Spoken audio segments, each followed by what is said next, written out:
Sepertinya pasti akan naik nih Pak, PPN menjadi 12% per 1 Januari 2025. Strategi apa yang disiapkan oleh Aprigindo, strategi apa yang disiapkan oleh retail Indonesia menghadapi hal ini? Kami masih berharap sih bahwa Bapak Presiden dengan telah mencanangkan kenaikan ekonomi diharapkan 8%, tentunya kita akan mengarah ke sana dan tentunya hal-hal detail yang perlu diperhatikan. Karena apa? Karena sekarang ini kalau terlihat di dalam 3 kuartal tahun 2024 sudah terjadi penurunan ekonomi dari 5,11 jadi 5,05, kemudian turun lagi jadi 4,95. Nah, kami mengharapkan agar ini naik, kami mendukung apa yang ditetapkan oleh Bapak Presiden dan kami khawatir kalau sampai PPN ini dikenakan secara merata, daya beli menurun, sedangkan konsumsi rumah tangga ini, tadi saya sebutkan, lebih dari 50% yang support pertumbuhan ekonomi. Betul. Kalau terjadi penurunan 10% aja, dari 51% udah 5,1% dari pertumbuhan ekonomi yang ada. Jadi kami mengharapkan agar bisa diperhatikan, apalagi dalam statement bukan hanya Pak Presiden ya yang menyampaikan, wakil rakyat kita di DPR gitu, bahwa ini hanya untuk barang mewah. Barang mewah ada kategorinya apa sih barang mewah? Tentunya rakyat menunggu adanya arahan yang lebih jelas dan tentunya kepastian bahwa ini benar-benar hanya ditetapkan untuk barang mewah. Ya, kan seperti disampaikan oleh pada breaking news pada saat itu ya. Jadi menyampaikan dari Komisi 11 DPR RI bahwa sepertinya PPN akan dinaikkan menjadi 12%, tapi selektif dan hanya diterapkan untuk barang mewah. Nah, itu sekarang, yang kami harapkan. Ya, sekarang pelaku usaha meminta kejelasan barang mewah itu apa saja gitu ya Pak ya. Dan di informasi itu disiarkan secara publik dan resmi begitu ya Pak ya. Agar benar-benar pelaku usaha seperti Anda bisa menerapkan input-input untuk ya apa saja yang naik dan lain-lain ya Pak ya. Dan tolong dicatat bahwa sebetulnya kriteria barang mewah sudah ada. Karena ada pajak penjualan barang mewah kan. Jadi sebenarnya sudah ada. Jangan nanti keluar peraturan tentang ini dikenakan barang mewah, baju 1 juta termasuk barang mewah. Jadi akan lebih. Jadi memang PR ini adalah implementasi ya Pak ya dari pemerintah ya Pak ya. Akhirnya implementasi apakah benar ini PPN ini akan diterapkan secara selektif untuk barang mewah dan bagaimana tuh caranya memilah-milah mana barang mewah dan tidak gitu ya Pak ya. Dan masyarakat Sogo gimana nih Pak Sogo? Masyarakat kan sudah pintar ya, kita tahu. Makanya. Apalagi kebanyakan department store, bukan hanya Sogo, Metro, Sentral, kita itu merupakan perpaduan produk-produk dari impor dan juga dari lokal. Malahan kami ini bekerja sama dengan pengrajin fashion ya.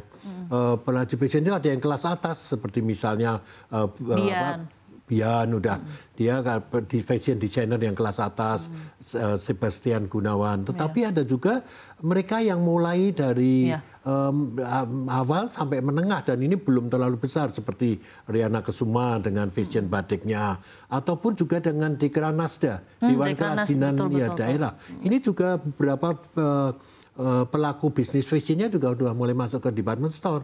Dan ini kalau department store dikenakan sebagai barang mewah, ya tentunya nanti baju batik 1 juta ya naik juga harganya karena PPN-nya naik.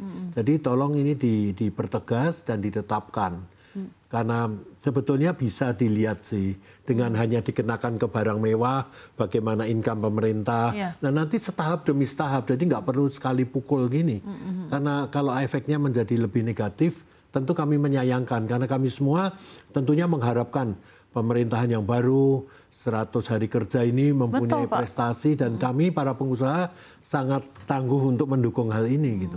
Dan sebenarnya ada rasa optimisme ya di pemerintahan yang baru ini, tapi ini menjadi salah satu momok tersendiri ya Pak ya 1 Januari 2025. Karena itu kami menyampaikan pertimbangan, bukannya